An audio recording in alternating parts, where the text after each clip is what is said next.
Hello दोस्तों, आज आपको ये वीडियो के अंदर दिखाऊंगा कि CRT टीवी का एक फॉल्ट कि कुछ टाइम चलने के बाद वर्टिकल का जो हाइट मतलब नीचे से थोड़ा वो छोटा हो जाता है और ऊपर से भी थोड़ा छोटा हो जाता है। और दोस्तों ये PCB का और एक फॉल्ट है कि जो पिक्चर होता है, पिक्चर का ऊपर पिक्चर का पूरा साइड वो काटा काटा दाग इसी तरह देखा जाता है। मतलब पिक्चर का क्वालिटी जो क्लियरिटी होना चाहिए वो क्लियरिटी नहीं है। ये दो प्रॉब्लम इसका मेन प्रॉब्लम है। तो ये कौन सा एक्शन से हो रहा है और ये इसका सिम्टम किस तरह देखा जाता है आपको वीडियो के अंदर दिखाऊंगा, और ये प्रॉब्लम को कैसे रिपेयर किया जाता है ये भी आपको वीडियो के अंदर दिखाऊंगा। तो दोस्तों इसलिए ये वीडियो आप लास्ट तक वॉच कीजिए। मेनली न्यू टेक्नीशियन ये वीडियो पूरा देखने के बाद थोड़ा सा नॉलेज मिल जाएगा। ठीक है, चलिए मैं वीडियो स्टार्ट कर रहा हूँ। तो दोस्तों ये टीवी का सिम्टम आप अच्छा करके देखिए, ये नीचे पोजीशन। ठीक है, आपका सामने मैं सप्लाई दे दिया। सप्लाई देने के बाद देखिए अभी इसका स्क्रीन साइज पूरा ओके है, ऊपर नीचे कुछ भी डाउन नहीं है। बट इसका प्रॉब्लम किस तरह आता है, कुछ टाइम ऑन करके रखने के बाद ये नीचे से बहुत ही छोटा हो जाता है और ऊपर थोड़ा सा छोटा हो जाता है। तो चलिए वीडियो लाइन देख एक बार आपको दिखाना चाहता हूँ। देखिए मैं वीडियो लाइन दे दिया और अभी इसी टाइम इसका साइज बिल्कुल ओके है।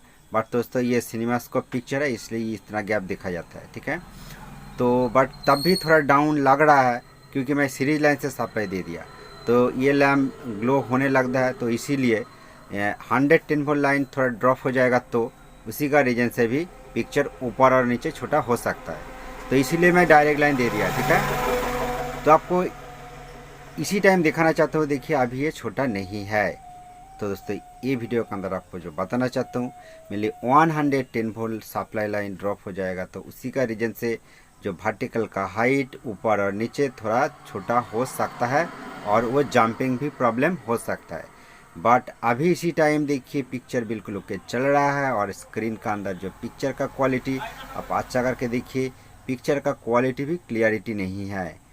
ठीक है, तो ये लाइट का वजह पिक्चर थोड़ा ब्लोअर लग रहा है, बट इसका जो पिक्चर क्वालिटी जितना अच्छा होना चाहिए ये नहीं हो रहा है।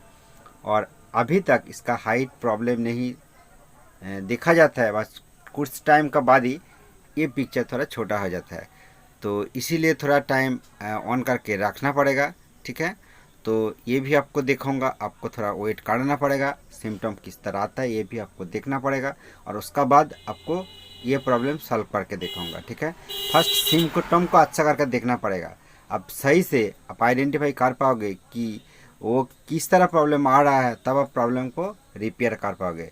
नहीं तो पूरा PCB का पार्ट्स चेंज कर देगा तो तब भी प्रॉब्लम सॉल्व नहीं होगा। ठीक है, प्रॉब्लम को ठीक से आइडेंटिफाई करना पड़ेगा। ठीक है दोस्तों, तो चलिए मैं कुछ टाइम टीवी को ऑन करके रखूँगा, उसका बाद आपको दिखाऊंगा। दोस्तों लगभग मैं 15 मिनट के ऊपर टीवी को ऑन करके रखूँ और इसका नीचे देखिए पिक्चर थोड़ा छोटा हो गया। आप अच्छा करके देखिए थोड़ा छोटा हो गया और ये ऊपर और थोड़ा सा छोटा हो गया। तो मतलब इसका इसी तरह हाइट प्रॉब्लम कुछ टाइम के बाद मिल रहा है। तो आपको बताना चाहता हूँ। तो दोस्तों ये बहुत दिन से पड़ा हुआ PCB है, 1 साल का ऊपर हो गया ये टीवी। तो चलिए मैं आपको दिखाता हूँ। तो दोस्तों चलिए अभी इसी टाइम ये जो वर्टिकल है इसका वोल्टेज आपको चेक करके दिखाऊंगा। और स्क्रीन पर देखिए अभी स्क्रीन फुल लाइट है, कुछ भी डाउन नहीं है। तो इसका 1 नंबर पिन, ये साइड जो चारों पिन है, ये चारों पिन का ये नीचे 1 नंबर पिन है। ठीक है, और ये साइड 3 पिन है।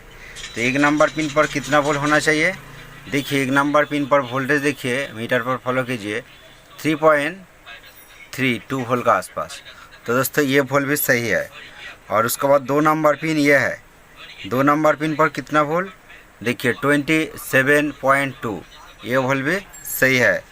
और उसके बाद 3 नंबर पिन, तो दोस्तों ये 3 नंबर पिन है, 3 नंबर पिन पर कितना वोल्ट, तो दोस्तों ये 1 वोल्ट अभी शो हो रहा है। आपको नोट करना पड़ेगा ये जो 3 नंबर पिन है ये पिन पर 0.6 वोल्ट भी हो सकता है। ये पिन वोल्टेज थोड़ा सा लो और हाई भी हो सकता है। ठीक है, क्योंकि जो सर्विस मोड से सेटिंग करने के बाद जो इसका स्क्रीन का जो हाइट होता है ये अलग अलग पिक्चर ट्यूब के अंदर अलग अलग होता है। तो इसीलिए इसका हाइट कम बेसी जब होगा तो ये 3 नंबर पिन पर वोल्टेज कम बेसी हो सकता है। ठीक है, इसका वोल्टेज अभी 1 वोल्ट है। और उसका बाद चलिए 4 नंबर पिन, ये 4 नंबर पिन नेगेटिव है। और उसके बाद ये 5 नंबर पिन 5 नंबर पिन पर वोल्टेज मीटर पर देखिए 11.6 वोल्ट है, तो ये वोल्ट भी ओके है। ठीक है, तो ये जो 5 नंबर का पिन एक्चुअली ये जो योक कॉइल है, वर्टिकल योक कॉइल का पॉइंट, यहाँ पर ये वोल्टेज जाता है। तो दोस्तों ये वोल्ट सप्लाई वोल्ट जितना होता है ये थोड़ा जो हाफ वोल्ट होता है उसी से आसपास वोल्ट यहाँ पर आता है। ठीक है, जो सप्लाई वोल्ट, तो ये सप्लाई वोल्ट देखिए आपको देखा है 2 नंबर पिन, और ये देखिए 1 2 3 4 5 नंबर पिन वोल्ट देखा है। 6 नंबर पिन, ये 6 नंबर पिन पर कितना वोल्ट है देखिए 26 वोल्ट है, 26.5, ये वोल्ट भी सही है। और चलिए 7 नंबर पिन पर, इसका लास्ट पिन पर कितना वोल्ट, ये लास्ट पिन पर वोल्टेज देखिए 3.3 वोल्ट का आसपास। दोस्तों ये वोल्ट भी सही है। ठीक है, तो ये वोल्टेज चेक करने के बाद कुछ भी पता नहीं चलेगा कि आप इसका सिम्टम देखिए, ये अभी थोड़ा सा डाउन हो गया, बट और कुछ टाइम के बाद डाउन हो जाता है। तो इसलिए क्या करना पड़ेगा मेरे दोस्तों, ये पीसीबी का अंदर जितना कंपोनेंट जो कैपेसिटर है वर्टिकल सेक्शन का अंदर, एक एक कैपेसिटर को चेक करना पड़ेगा। आप कैपेसिटर को जब स्क्रीन डाउन हो जाएगा उसी समय आपको एक एक कैपेसिटर ऊपर से लगा के टेस्ट कर सकते हो। ठीक है, बट मैं उस तरह नहीं करूँगा, तो मैं एट ए टाइम इसका अंदर जितना कैपेसिटर है ऑल कैपेसिटर को मैं चेंज कर दूँगा, क्योंकि ये बहुत दिन से पड़ा हुआ पीसीबी है और कुछ दिन चलने के बाद तो दोस्तों एक एक कैपेसिटर वो फॉल्ट हो जाता है। ठीक है, तो चलिए वर्टिकल सेक्शन का कैपेसिटर चेंज करने के बाद एक बार देखूँगा। तो दोस्तों फाइनली आपको बताना चाहता हूँ कि ये लुकाना और छुपाना का कोई बात नहीं है। ये वर्टिकल सेक्शन का अंदर जितना कैपेसिटर है ये मैं सब कुछ चेंज कर दिया। सप्लाई लाइन का अंदर जितना कैपेसिटर और रेगुलेटर सेक्शन सप्लाई का अंदर जो कैपेसिटर है तो वो सब कुछ मैं एट ए टाइम चेंज कर दिया। और दोस्तों इसी तरह प्रॉब्लम वर्टिकल जो आईसी होता है कुछ टाइम हीट होने के बाद भी इस तरह प्रॉब्लम आ सकता है, तो इसीलिए at a time vertical IC को मैं चेंज कर दिया। ठीक है दोस्तों, और आपको बताना चाहता हूँ कि जो रेगुलेटर सेक्शन 5 वोल्ट सप्लाई होता है जो स्टैंड बाई ऑन होने के बाद जाता है मेन आईसी पर, तो दोस्तों वो सप्लाई ड्रॉप होने का रीज़न से भी हो सकता है। तो वो रेगुलेटर ट्रांजिस्टर अभी मैं चेंज नहीं किया, बट ये सब पार्ट्स चेंज करने के बाद इसका पिक्चर क्वालिटी बहुत ही अच्छा हो गया और इसका हाइट प्रॉब्लम भी चला गया। आपको दिखा सकता हूँ इसका जो पिक्चर का क्वालिटी बहुत बढ़िया आ गया। ठीक है दोस्तों, तो आपको और अलग अलग कुछ चैनल प्ले करके दिखाऊँगा और टीवी को मैं सीधा करके दिखाता हूँ। तो दोस्तों ये वीडियो के अंदर आपको बड़े इन्फॉर्मेशन शेयर नहीं किया, बट जिस तरह इसी तरह पीसीबी काम करना पड़ेगा, आपको यही बात है। थैंक यू दोस्तों। तब ना बस हाथ में बस्ता देकर स्कूल भेजते रहे। अरे खाली क ख जानने से दुनियादारी नहीं आ जाता, और भी बहुत कुछ है समझने बुझने